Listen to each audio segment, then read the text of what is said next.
माझी हाईट आहे 5.8. माझं वय आहे 28 वर्ष.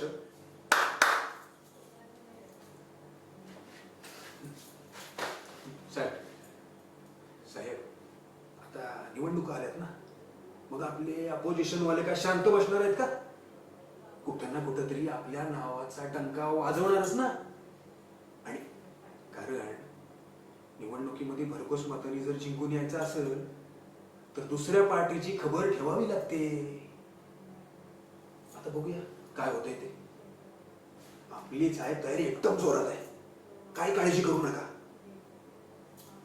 यांचं बघू काय होतंय ते. आणि साहेब हे बघा, पब्लिसिटी पॉझिटिव्ह असो किंवा निगेटिव्ह, बस पब्लिसिटी झाली पाहिजे. येतो साहेब.